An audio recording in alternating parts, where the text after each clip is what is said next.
G'day, mate. What's your name? Georgie. Georgie. Georgie, yeah. And what do you do, Georgie? Me? I'm a comedian, which is hard if you're doing crowd work, isn't it? It is. I'm a comedian and a nurse as well. Georgie Carroll. So I'm like the nurse comedian. So I like...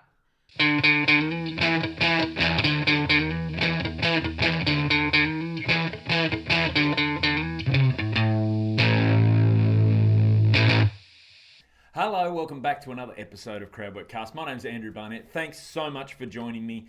Now, my guest today is the one and only Georgie Carroll, comedian, nurse, and absolute champion. It's a great episode. You're going to love it. This one was once again recorded in Melbourne during the Melbourne Comedy Festival. Georgie's very funny, so if you want to go see her live, this Saturday, May 6th, if you're in Sydney, she'll be at the Factory Theatre. Tickets at georgiecarroll.com for that one. And the following week, May 12 and 13, Friday the 12th and Saturday the 13th, she is in Perth over there as part of the Perth Comedy Festival. Once again, georgiecarroll.com for tickets. Also, she has a book out. It's called Off the Charts. It's all about her time as a nurse. A very funny read, so go check that out. Check her out wherever you can. If you'd like to come see me live, good news is this Saturday on May 6th, I will be in Brisbane. I'm at the Brisbane Comedy Festival in the Underground Theatre, which is part of the Brisbane Powerhouse. So I think there's still plenty of... there's tickets left for that.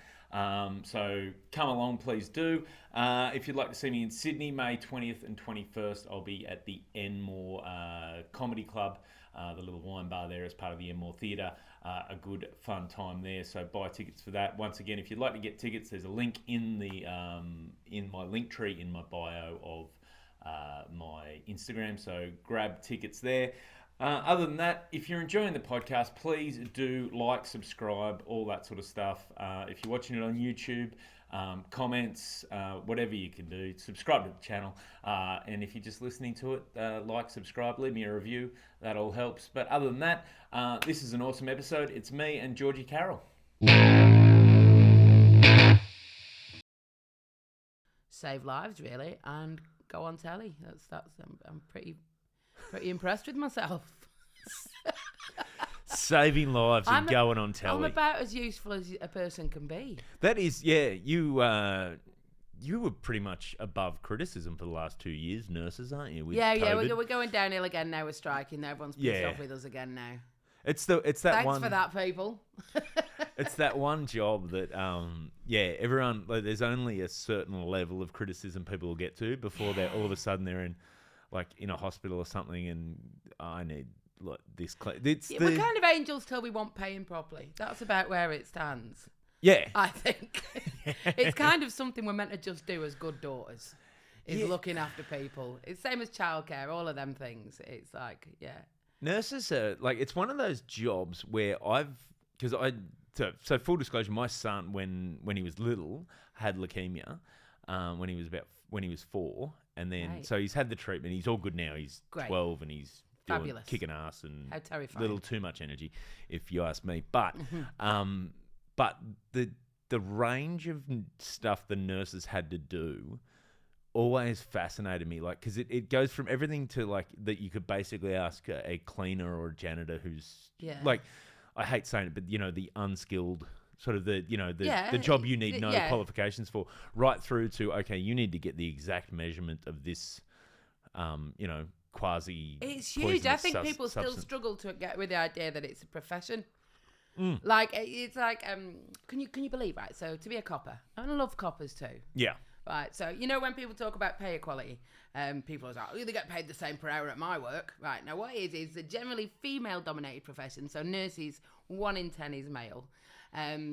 We need a degree to practice. We're part of a governing body. We much higher entry requirements, because for a copy you just need year 12 and a driving license. You do, and they start on a higher wage in every single state. It's like, so, that's when we talk about pay inequality.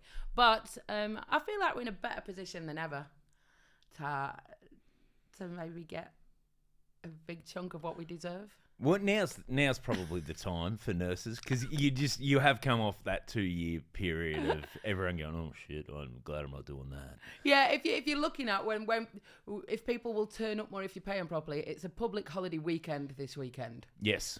My numbers for my show are diabolical because they can get paid what they're worth in hospital. They'll turn up if you pay them.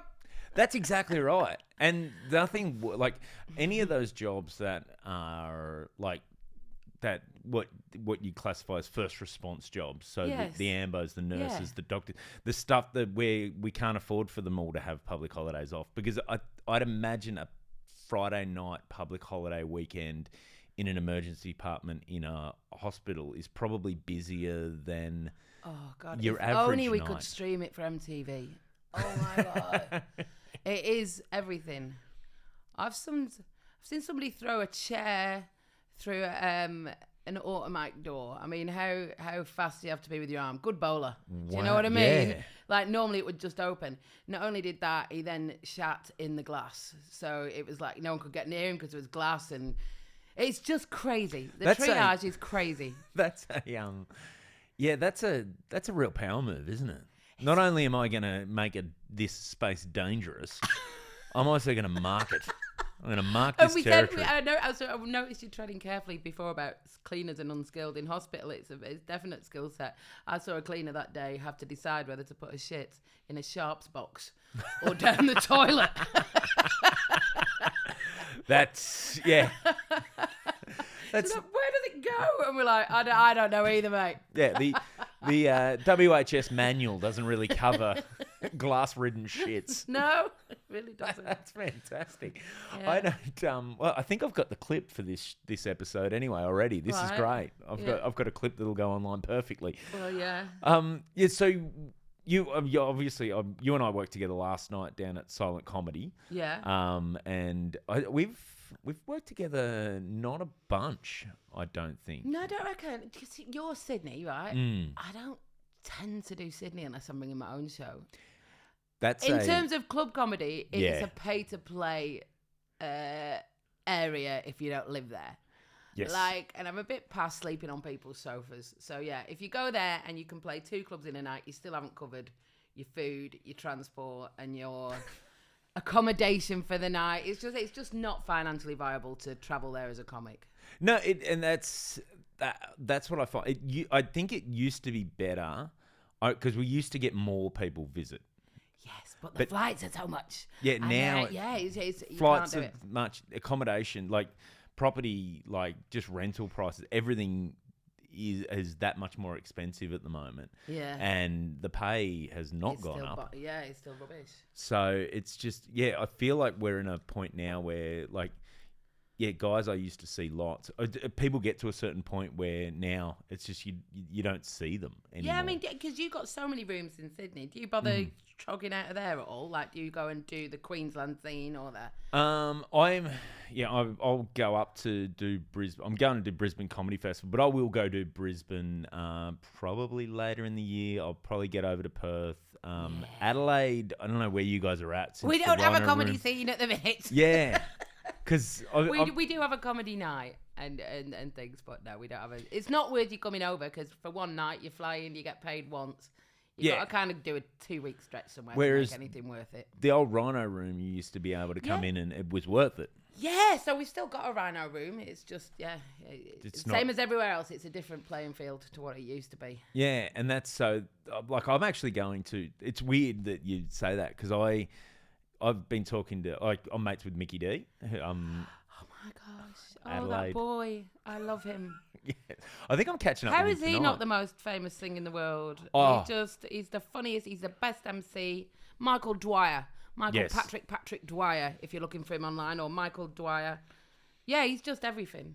He backed me right from the beginning. So I was in his open mic night, which was called Project Wednesday. And I was probably working as a comic, and he had to tell me that I was working as a comic because I just didn't think it was a job. I was already getting paid. I was already skipping my other job to do it and everything. He was like, you know that this is your job now. And I'm like, nah, you can't do comedy as a job. He was like, I've never had another job. You know, and he was the one that would say things like doubt the doubt or why not you?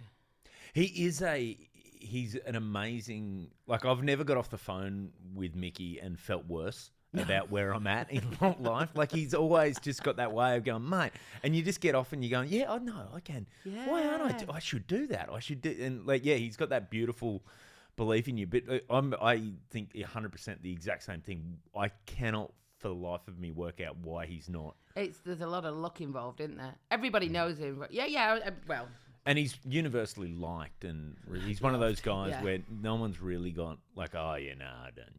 Mickey's a pain in the ass. He'll fucking hate listening to this, won't he? Yeah, he will. He will. If I thought he'd actually, I want to go hard on him now. I want to start bad rumours about him. Just, because I know he'd love it. But for the people living out there, it'd be dangerous. He was on this podcast, and I don't think he listened to that episode. So say whatever you want. I never listen to I've got a podcast that I don't listen to. I don't listen to them. No. Do you not listen to podcasts at all? No. Really? Do you know what I do? What? I watch Dr. Phil on YouTube.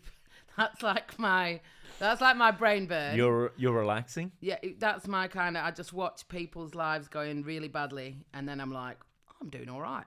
And then Judge Judy as well. That's my other one. Judge I hate Judy's Dr. good. Phil though as well. I don't know if you've ever watched him. He's a smarmy prick.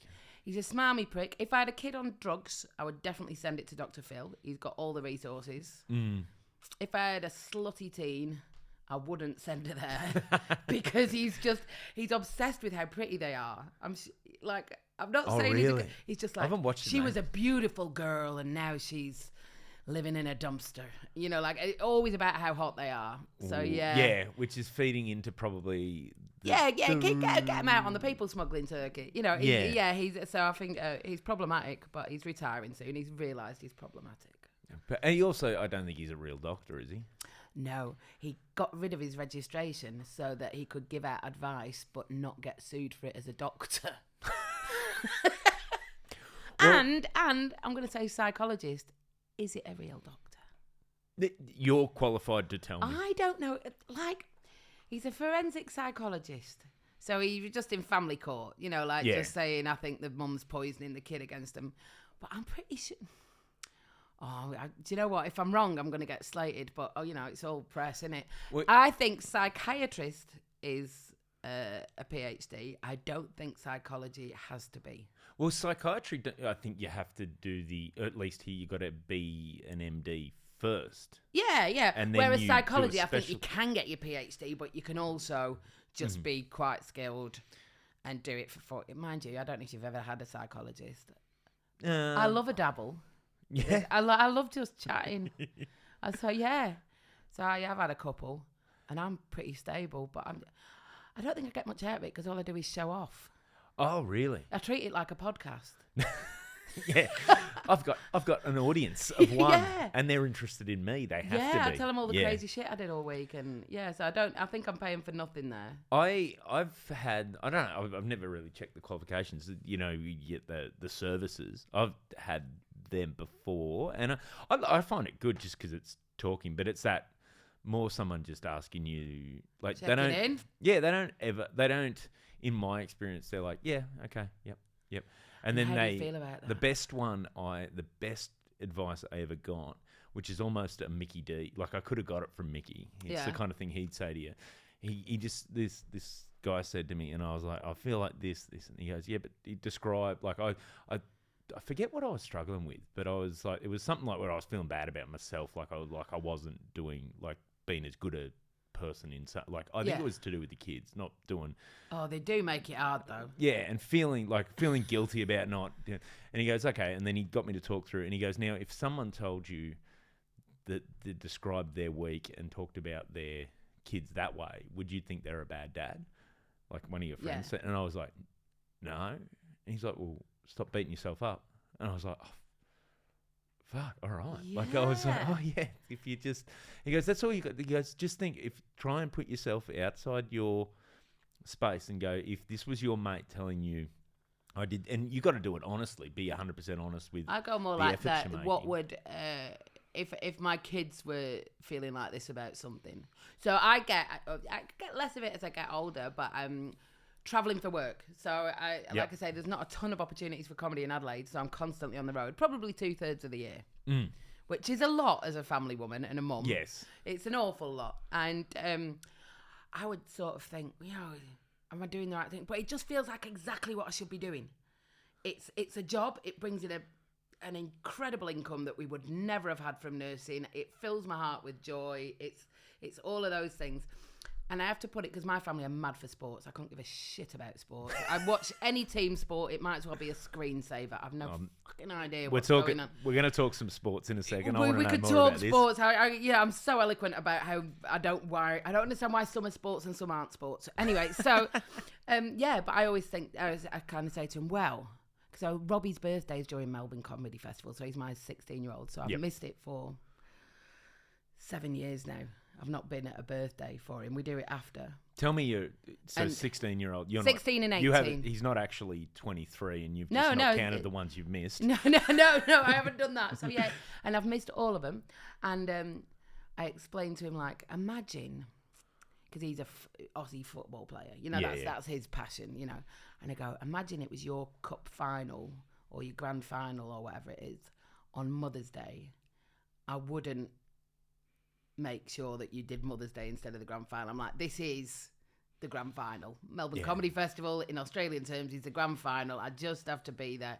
As soon as I put it in sports terms, they all get it. Yeah. They totally are like, yeah, of course, you're smashing goals, you're going doing stuff. Yeah, in the arts, they don't quite get it. But you got to, that's you meeting them where they are. Yeah, I just have to explain. And I still think, later on, Robbie will have some kind of, he will feel like I wasn't there a lot. So I'll have to work that out, because I wasn't. Yeah, but that's you worrying, putting your... Yeah, it's hard to know. Like, I think I'm being pragmatic. I think it's... Yeah, you can't possibly have everything, but this is what I'm meant to be doing. Same as if the husband, he's mad, he's in the Barmy Army, right? So he's part of the Barmy Army. He's the president of the Adelaide Barmies. Jesus. Yeah, I know. I had no idea, Georgie. Yeah, so he writes the songs. Do you know what I mean? Are you serious? He's serious. So him and Jimmy the trumpet go way back. He's just part of it. And and we'll talk about this offline, because I don't know if you know, I had a cricket show on Fox Sports for a couple of years. Did ya? Yes. So I'm mad for cricket. You're mad for cricket. Yes. So I think if they didn't have a bar at the cricket, Steve wouldn't be as impressed with the cricket. I have said to him, if I had to get that drunk to do anything to enjoy it, do I really enjoy it? But he says he does. Yes, of course he does. Yeah. So I've said that, when we put it in those terms, I'm like, if somebody suddenly said, Steve's really showing some promise there as a batsman at the local cricket, I reckon he should play for England. There's no way anybody in the world would say to him, no, actually, you're a dad, you should stay at home. But you've got to go and do it. I got the best. Another one. My wife is incredibly supportive of this stupidity. But she said to me, like, she's the one that convinced me to quit my day job. All right. And just just go for it. She goes, I remember she said to me, I'd said, yeah, but there's a bit of security and there's bills to pay. And she goes, yeah, but I'd rather she goes, one, I know you won't ever let us get to the point where we can't pay the bills. You'll always find something. You'll work hard. You'll like, if you have to do odd jobs, you'll do odd jobs. Yeah. And she goes, but I'd rather see the kids see their dad go after something he really wants to do than do something he's not happy with just to cover some bills. Yeah, I reckon that's important as well. I reckon I've ticked that box. Oh, yeah, 100%. There's probably... It was maybe neglectful in the very early years, because I started when they were 3 and 5. And then now, well, Steve covered the shortfall, but, mums and dads can do the same jobs, but 2 is better than 1. Yes. Right, 2 is better than 1. And then, but in the later years, I think possibly more inspirational than neglectful. Oh, definitely. And as far as my mum mates go, luckily I know they don't listen to podcasts, so I can say whatever I want. I find they're really struggling with this kind of idea of the kids growing up a lot more than I am. Yeah. Because I'm like, I've got a whole world I've still got to explore, whereas they're like, where do I fit into the world? Yes. Yeah. I've had that, because it was funny, because when the kids were little, my wife was full-time and then I was working part-time and doing comedy, and I was sort of the stay-at-home dad. And I loved that. And then they went off to school. Now they're both in high school, and life's much, much easier. Isn't it? In that sense, like, it's the best now. I was just talking to Dave, like, he still drops his kids to school. I didn't have the heart to tell him, but if I gig at night, I'll often wake up to my kids telling me they're leaving to go catch the train to school. I'm like, and my wife, she starts early. She's out. She's gone. So yeah. However we're doing it, we're doing it fine. But that's the thing. And the fact that you even, I think that's the other thing this guy said to me, is the fact that you even thinking enough to be concerned about whether you're doing a good job is probably a sign you're doing a good job. There you go. Because no one really, I'll tell my kids that. It's a thought that counts. I thought about doing it. I thought about being there. I thought about it. No, but that's the thing. They'll, at a certain point, they will. I think everyone goes through. Do you know a sentiment I come out with that so many people are aghast at? I believe, of course, I'd die for the kids, but how often does that come up? It just doesn't come up. I mean, in a home invasion, I know exactly how it'd pan out. Yeah. Do you know what I mean? Tom would fight him to death. He's my eldest. However, I would die for the children. Doesn't come up. Until that's happening, I am as important as the children. Well, that's the people really struggle with that idea, but it's definitely how I feel inside.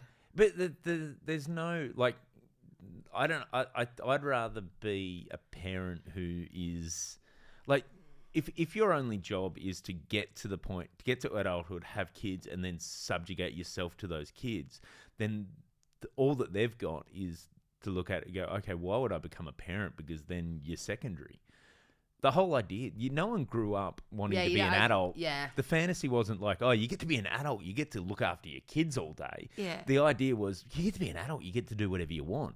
If there's not a bit of seeing your parents do the stuff they want to do. That was so magic. So I went doing some gigs in Queensland, and there's a room runner there who puts you up at his house, and I took the kids with me, and they'd have been end of primary school.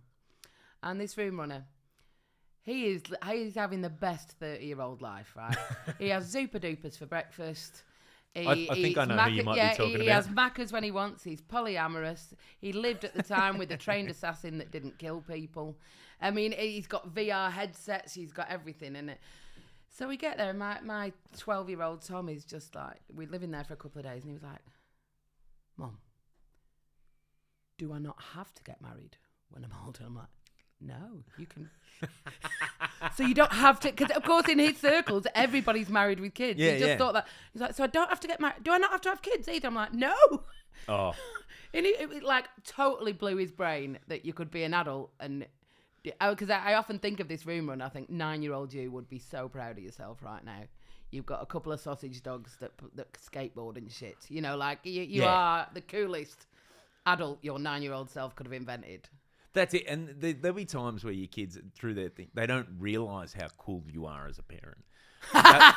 They will look back and go, actually, that was like, there will be a point where they go, that not every parent did that or got to do that. And I think there is this idea that, we think that there's an end goal of how your kids are going to think about you too. Is like, realistically, like, how you think about your parents has changed over the years because you've changed as a person. God, and I couldn't stand my mum for a while there, and now she lives with us. You know, like, yeah, it's crazy. Because you get different perspective on life once you go through things. So, and then the idea that that's not going to happen with your kids as well, like that they're not going to have times where they don't understand, but then they come around and actually that's why mum and dad did this and that's why they did that. Like, that's why this idea that we always think there's this end point where stuff's all of a sudden permanent, and then the kids will be grown up. And it's like, no, grown up at 25 is different to grown up at 35, different to grown up at 45. Well, you're not a full adult till you're 21 now, 22 I think it is. Your brain developed at 25. 18-year-old you and 25-year-old you is very different. I feel like we're singing from the same hymn sheet on this one. If you want some drama, let's talk sport. Yes, so let's do this. So what is your problem with sport? I'm just saying, there's a ton of men of my age. So for the listeners, I'm sort of hitting the 50 mark. And really? Yeah, and when I'm in the footy club and what have you, people who can't identify an emotion unless it's to do with sport. It's just, they get, oh my God, there was this thing where Adelaide or Port Adelaide wanted to wear black and white shirts and they weren't allowed to wear black and white Yep. shirts. I have never seen, like, the things that are going on in our town, people couldn't give a shit about, but the idea that they weren't allowed to wear a black and white shirt. Okay, just to give context for what this was. Oh, So Port Adelaide, when they played in the SAFL, they used to wear the old black and white shirts. Now, when they joined the AFL, they obviously couldn't wear that because Collingwood, one of the oldest clubs in the AFL/VFL, are the let's traditional pretend black I'm and white. listening. Let's pretend I'm listening to you. The minute people started talking about it, So I think it was there are things that you just need to let go of. Well, I think it was for Heritage Round. They wanted to wear it for a clash. You'd see it. You're not past it either yet, but I'm just saying they'd be sat there next to a wife that perhaps didn't like him at the time because you can't communicate. Yeah. But could thoroughly do a whole fucking court case about a black and white shirt that he wasn't going to wear anyway. You know, it just blows my mind. So I love what sport has done for the kids. I love all of that, but it's just too long for a start. One half, one quarter. We should just have one quarter, right? Yeah. There should be a time limit on how long you can talk about it after it happened. Yeah, I'm not. So footy season. So I do a weekly radio show on SEN, Sports Entertainment You're Network. part of the problem. So I'm part of the problem. So I'm not gonna agree with you on that one, but because because that pays some bills at my house. Sometimes when I hear commentators and things, I'm like, what are we doing? Tour de France. So my family love the Tour de France. So and I like sitting up late, so I'll just sit with them. And what I just don't get it. Like it'll just be people going, and now we're going past the third oldest church. Yeah. In this specific region of France. It's too long. A shorter bike race, a shorter... And why is but something... the challenge of the Tour de France is... ESPN, which is a sports channel, I believe, isn't it? Yes. ESPN is a sports channel. Yes. It has poker on it. When did poker become a sport? Yeah, When did Excel spreadsheets become a sport? That is now on ESPN. Yeah. Why is it a sport just because... Some of the things... I think like archery or something, I'm like, or curling, you're like, why is that a sport? It's just a pastime. Tapestry should be a sport. If that's the case, let's have tapestry. If we're having BMXing, let's have tapestry. Let's have crocheting. Curling, you can compete against someone else and there's a clear winner and loser. Tapestry, you could have that with tapestry. Well, you do at your agricultural shows. Yeah. Yes. It seems crazy to me. Why? Some of them look effortless. Luge looks so effortless. That's all core strength. It's a water slide. But it's core strength. It's holding. And then if you go wrong on luge, you're visiting you and your friends in the emergency department. How many luge deaths have there been, Barney? I don't know because it's a there winter are sport. none. Because there are none. So yeah, because they're good at it. And so it is more the thing of I love the community it gives my kids, and even probably helped me feel part Aussie when I moved here in 2009, just being part of the footy club. But yeah, I just think too much is wrapped up in it. I love that you love it. I'm trying to think what I do enjoy in sports. I don't mind the dancing horses. The dancing dressage? Yeah, I don't mind a dancing horse every now and again. Yeah, I can't cop that. There's too many weird royals have been involved in that. There's it feels like it's a symbol for the uptightness of that upper class. And some of it is maybe not sports' fault, but I wonder why we see them as the moral compass. Why are we surprised?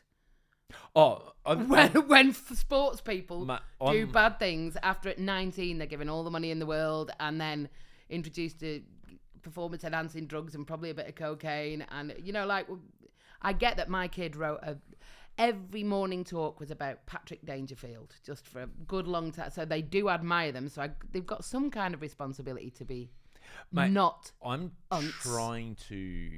been trying to work on some stand-up around this because because I've done so much work in that sports. So we to give some context. So you're cricket and footy. Cricket, well, rugby league was our channel. I like all of it though. Like I grew up on the Victorian border, so I grew up watching a lot of AFL because that was all we had to watch, and I liked that. Yeah. I played field hockey. I've played everything. I played basketball, netball, cricket, You loved it all. See, I don't need to play sport. You do enough. Yeah, so that's and that's the thing. But I've been trying to work on, because there's this big thing with the AFL and the rugby league, and the rugby league sort of gets tagged with this. Oh yeah, they're the worst of the worst. No, I think you're equally bad. But this is what I'm I thinking. think you are equally bad in doesn't- terms of somebody who's not a consumer of the sport, but just a consumer of the lifestyle of not all of the sportsmen. It's so lovely when you find a flawless one that's just a good person. Eddie Betts. My thing, Eddie Betts. Yeah, Do you know what I mean? there's- When someone who you're just like, yes, I want my kids to look up to him. Yes, I want my. That's my thing. Is that it's not a hard and fast rule that that they're all grubs, they're all not grubs. It's like any big It's organisation. more than a few bad apples. It's institutionalized. But what it is you get any group in their. It's mostly people. So sports dominated by people in their 20s, early 30s. Early 30s, yeah. So you get any group of people in their 20s or early 30s that have access to power, money, influence the way they do, you're always going to see the worst of those cultures. You look at, I don't know if you saw the documentary on Uber. I maybe don't want to see it, but No, there's a but so- documentary on Uber. Yeah. So Uber, when they were going Officially through too many channels now. Right, when okay. they were going through their big thing, it's all the young programs trying to disrupt. Yeah. And they were throwing these crazy parties in Vegas, for their For the Uber drivers. for their programmers and that, to Yeah. celebrate, fundraising rounds of money and conferences Yeah. and stuff. And it was they were literally paying, it was toilets getting broken. It's not because people go, oh, these meathead sports people. It's no. Any group, you don't have to be a meathead. I'm trying People to think. in I'm their sure 20s it and can't 30s. be any group. People I'm in their sure 20s it can't and be. 30s. There'll be successful choirs. Oh Of yeah, young people. The but Australian then girls' choir, the maybe Australian not girls' the power and the choir money. don't have the access to what these people You get those. It's not about smart dumb. It's about people not. It's about a lack of gravity, access to things, a lack of gravity, and not being at that age where you don't understand conflict. One of the biggest sporting scandals that came out of the pandemic was jockeys. There was a group of jockeys. Jockeys and their teeny tiny nipples. This is the thing. Group of jockeys. I think there was might have been a group of 3 or 4 of them who rented an Airbnb on the Mornington Peninsula when Melbourne was in hard lockdown. All right, and what did Went they get down up there to? and had orgies. Oh, I don't Allegedly. think that's scandalous. No, well, there was Unless they're doing it with the smaller people than themselves. damage to the Airbnb. Damage to the Airbnb. There was blood You on can't- things. There was Blood. It was, but this is the thing. It's the part being that they shouldn't have been on the Mornington Peninsula. Oh, anyway. right. They broke your rules. They broke broke the the Melbourne rules, all that all sort of right, stuff. okay. But when jockey, how many that's a fair few categories of porn right there. Yeah, it really is, isn't it? Just, but that's when jockeys Little and legal. are doing this. Little and legal. I like it. Put that into your search engine. Yeah, fucking hell. So that's what I mean. It doesn't matter what the sport is, and it doesn't matter what if you've got a big enough organisation where you've got people that have influence and power and stuff, there'll always be idiots, especially at that age where you don't like you said, the brain's not fully developed, and Yeah, maybe some of it's these. not even the money and the power. I'm in the comedy scene, and there's a few 20-year-old Exactly. boys that I'm like, what is going on there? But Why are that's- you breaking into Government House? That's a fact. That's Oh, the one. really? Yeah, breaking into Government House. Hopping in the Rod Lava Arena, or whatever it's called. Rod Laver, yeah. Yeah, on scooters in the middle of the night. They managed to break in and go around it on scooters. I'm like, why are we doing this? It's victimless crimes, but fuck, it's funny. But it's that Here's my thing, the right? silliness of it. So all. I've been that age, and Yeah. I had a very lucky upbringing. So in my town, I would have been the queen of my town, a shitty little town in Rochdale. So I'm the queen of Shitville. Yep. So I got influence and I got power and I had money at the time and that. And I've been all kinds of drunk and I've taken every drug that you can't inject. Never once have I thought I'm going to assault somebody or I'm going to look at something I shouldn't on the internet or I'm going to abuse a partner. It's got to be in them. Yeah, You can't make somebody do something they don't want to do. Exactly. That's once again, that's individuals and look, you got with the other factor you've got with, especially with the big sports like your football, is that not everyone's coming from great upbringings, and this was the way out. And sometimes they haven't got a support network around them that knows how to help them with stuff. And people like, you know, you go back to your roots pretty quickly when you're drunk and in an argument. Maybe. Do you know what I mean? Maybe. Like, so, I don't know. I don't think it's... One, I don't think it's necessarily restricted just to sport. No, I don't. This is what I'm saying. And I don't think they should be seen as moral compass, but I don't think... If it's something where it's to the point where it's influencing a whole generation of littlies, then they shouldn't be in it. Yeah, but also... Or it shouldn't be allowed. No. Like, I've sat and watched a Man United match, I think it was, with Tom. No, it would have been a foreign, like a La Liga team. Yep. And he was pointing out all of their crimes to me. Yeah. He was going, there's 3 under this name, but only 2 of them are sex offenders. It's like, yeah, and it was crazy to me that... Oh, yeah, and I'm not, don't get me wrong, I'm not... Yeah, yeah. I don't support any of that, but but it's that enabling environment that where I think sometimes, with enough talent, it's always interesting to see when someone gets himself in trouble, the consequences of what it is. Because if it's a guy who's a fringe player gets himself in trouble, all of a sudden it's very the club's taking a strong stand. But if it's somebody really useful, if it's a superstar, we're working with him. He's had a lot of struggles lately with his mental health. Yeah, we're really into mental health. Yeah, you're just like, oh, give over, man. Yeah, give over. So no, I gotta say though, like I just. You can't get cancelled anyway, so everyone reckons it's cancel culture. Bill Cosby's touring again. You can't get cancelled. Bill Cosby's touring. He's selling out. I've got the greatest example for you, and it's before the court, so it's possibly legally dicey for me to talk about on this, but so I'm just stick to allegations. So there's a politician in New South Wales called Gareth Ward. All right. Ward, not War, because everyone thinks I'm talking about the comedian Gareth War. No, it's Gareth not Gareth Ward. It's Gareth Ward. So what happened was he was Liberal member for Kiama. There was some allegations of indecent and sexual assault against two guys from years ago. They've made allegations. He was charged. The Liberal Party suspended him from Parliament. They were in government at the time. They suspended him from Parliament. Basically stood him down.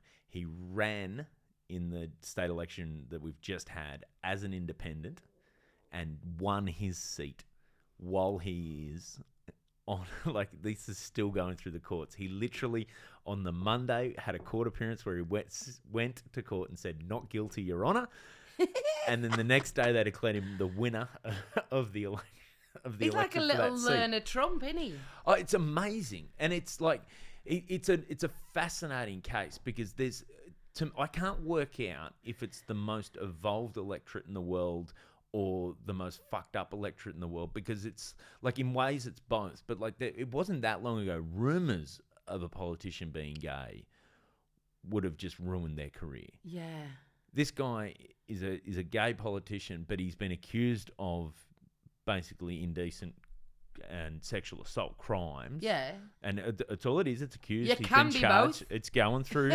It's going through court. So I'm not. No. But the fact that the member, that's not disqualifying at this point. You'd wonder what you'd have to do, wouldn't you?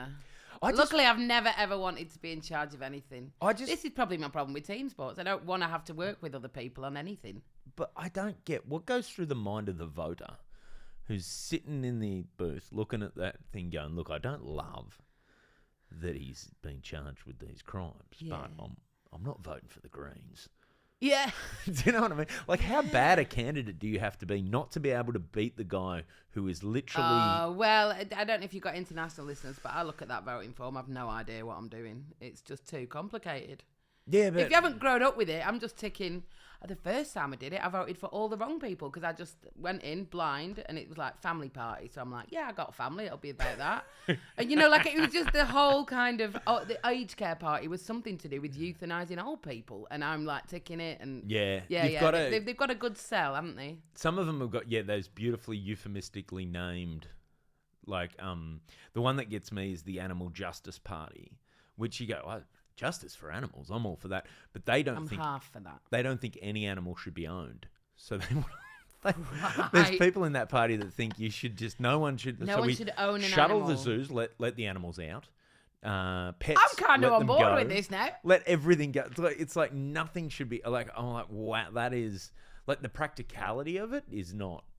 No. all a bit It's not going to dicey. work in the long run, is it? No. They'll never get that though, will they? But even if they stop me eating things, Yeah. I'll struggle. Yeah, I know. I'm a big meat eater. Like don't get me wrong. I'm not like, I'm not glad that animals have to die, But you are also glad when you eat them. Yeah, Yeah, I'm not same going to here. waste the animal that's already dead. Same here, yeah. know what Eat I mean? all of it. Yeah.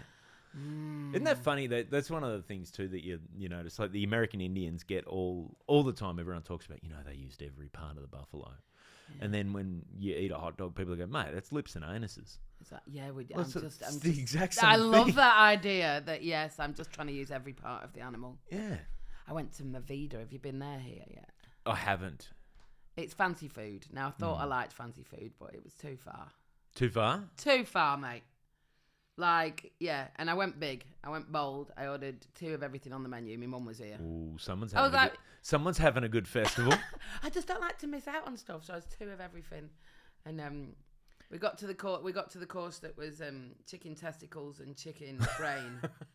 And I like all food. I can't picture a chicken testicle. Like you never see them hanging off the rooster. What do they call them? There's a different name for me. Like lambs ones are sweetbreads and all Yeah, that yeah. kind of stuff. So on here, there's cockerel testicle in top. So basically, you got 2 skewers, we got 4 bollocks and 2 brains. So on each. So a lot of chickens have died for this particular meal. Yeah, and me and mum were just full. potentially painfully. Yeah, there's some neutered, heartless chickens running around. Yeah, and we just couldn't eat it all. Don't know, it's too complicated. Everything you put in your mouth, you wanted to pretend you liked. Yeah. I think you just have to be more sophisticated than me and my mum.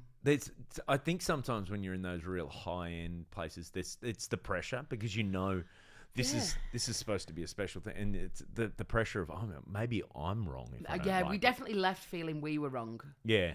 And then we went in an art gallery and we were wrong in there as well. So then afterwards, we're like, we're right. Well, it's too Melbourne for us. It's too Melbourne. Yeah. I've had that feeling in art galleries so many times. Like I've got we've done a bit of work with this guy in Sydney he's a lovely man, and but he owns a little art gallery in that he will often, when we have meetings with him, we'll go meet him in his art gallery, and he's just absolute champion, like really great bloke, and he'll often just you'd be looking around at the paintings, which one do you like, and he's really good because he loves his art, but he'll never go to you, that's wrong, this is wrong, or whatever. But he goes, which one do you like the best? And I'm pointing out, and he goes, what about this one? This one's worth, like, he'll point to it. Oh, that one's, this artist, that's similar to one that he sold for 1.25 million. And I'm like, looking, just going, I kind of like the one that looks like a gorilla over there. Like, it's not. You like cheap as chips art? No, I don't know. It's range because there's different ones because it's always different. Like, you'll have like a different artist being. Like have their show in there. Like it's I'm only so small. lazy in the galleries. I just like when and there's an odd screen with a seat in front of it. Yeah, I'll just sit on that for a bit. Just think, well, I've been in here another 20 minutes then, so I feel cultured. But really, I've just watched telly. Yeah, for a while. But it's one of those things. You're either into it or you're not. Like, and I always go because I love free stuff. Yeah, I love free stuff. So I'm like, whenever I'm traveling around, I'm like, I'll go in and I'll have a look. I really enjoyed Mona in Tasmania. I thought that was an excellent gallery. Yeah. That was just bonkers. I like a bit of like when there's a bit of everything and you can go through but the idea that you've got to try and I also don't think you've got to try and understand every painting. Nah. Some of it's just, that looks cool.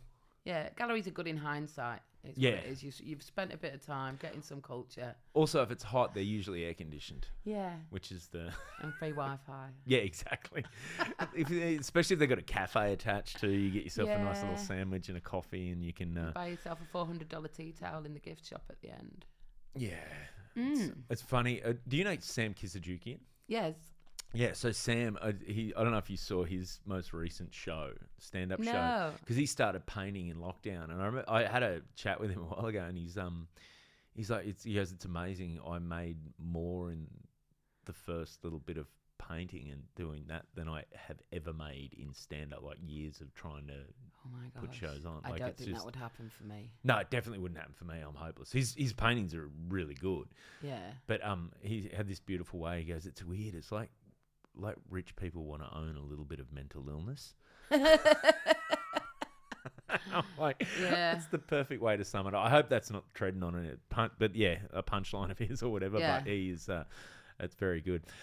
Now we are almost at time, so I'm going to ask you at this point from here. Like, so you've obviously moved from the UK to Yeah. Australia. We didn't even get into Yeah. those early days, so I will have to get you back on the podcast and Bless you. talk about your journey out here. Your journey. Journeys are for hobbits and Oprah Winfrey. Yeah, well, I mean, plane ride then. But from here, like, where is you're obviously kicking ass with stand up. Like, if in 20 years we're looking back to now, what does the dream career look like? Never stop enjoying it would Yep. be the main thing. So enjoying it always involves getting better. And that's something I'm struggling with at the minute because I've been touring the same show since last February. So I'm very ready to just see what else I've got in the tank. You know, I've Yep. got another year or two of living under my belt, and yeah, things have happened. But so, you know, I'm I'm addicted to the show I'm doing at the minute, but I just need now to get creative again. So yeah, just always getting better and never not liking it. And so to not link that to bigger rooms and to more opportunities and to telly's hard because they're out of your control. Yeah. They're so out of your control. So I think it is just keep getting better. And this next year is about trying to crack Britain. So to recreate everything I've done here in Britain. And so, yeah. So I'm back over there in May and then I'm doing Edinburgh and yeah, that's it really. There is no like, oh, I want to fill the Opera House or, oh, I would love my own TV show or if anything, I fucking hate working on telly. Oh, really? I hate it. I love the bit where they're in front of me. Yes. I've had some really good fun on a couple of panel shows. But then other ones, it's the only real place I get imposter syndrome where I'm like, oh, I feel like they've asked the wrong person out. You know, like I just feel like the hot boy has asked the wrong person out and it's Carrie and I'm going to get blood poured on my head halfway through the set. So yeah, to say I hate it's too strong, but it's not the end game. The telly bit is to get more people in the shows. That's what that's about. So stand-up is stand-up, yeah. It's like, I didn't even know it was a thing in my life. Like, I took it up as a dare. It was me. I went to watch some shit comedy. I went in the toilets. You said you met Mickey D. And I went in the toilets and had a bitch about it. Because wine. And so I was in the toilets just going like, oh my shit. I'm staying because I want to see how shit this can get. And like, I'm just being a good old mole in the toilets. And somebody who was friends with the promoter took me out to promote her. And they were like, she wants to have a go, which isn't what I'd said. And then I was just like, yeah, I'm funnier than they are. And then they were like, come back next week with 3 minutes. And I did, and I loved it. And, you know, like, and since then, when I can't do it, I'm a miserable old troll.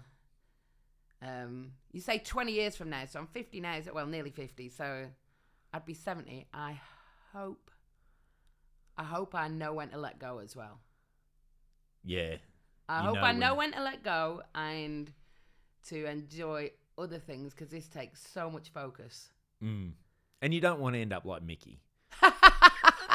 There we go. We've slammed him. Yeah, I don't want to be doing ultra marathons. I know. Yeah, I'd rather be drunk.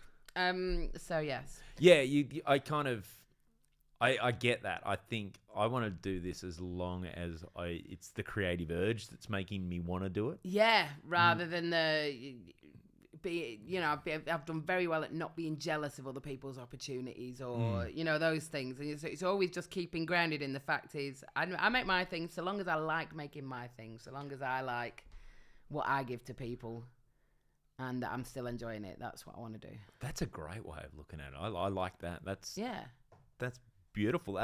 So where can people find you who want to come see the shows, who want to listen to your podcast? It depends when this goes out. So this will be probably 3-4 weeks from now. So just when I finish my Melbourne run, great work. Sorry. And no, I've still got a Sydney comedy. I've got a Sydney show with a few tickets left. I've got somewhere else. I can't Brisbane? remember. Perth? No, Perth. So yeah, we've sold out once in Perth, and so we've set up another one, and that's nearly sold out. So get on it. But yeah, GeorgieCarroll.com or alist.com. I've got a book as well. Oh, what's the book? The book is called. It's not. Look, I wrote it. I didn't read it. It's not called what I wanted to call it, so that's why I struggle with this. Off the charts. Off the charts is what it's called, and I'm so proud of the book. I just wish we called it something else. What did you want to call Sister Flow 2.0. But it got soundboarded off a panel, and they said it made people think of periods. So I wasn't allowed to call it that, but I wanted to be Sister Florence Mark II, you know, that kind of thing. Yeah. But they said no. So there's a book, there's a podcast. I'm like, I'm like a brand. And, well, they can see me at hospital. They can just come in.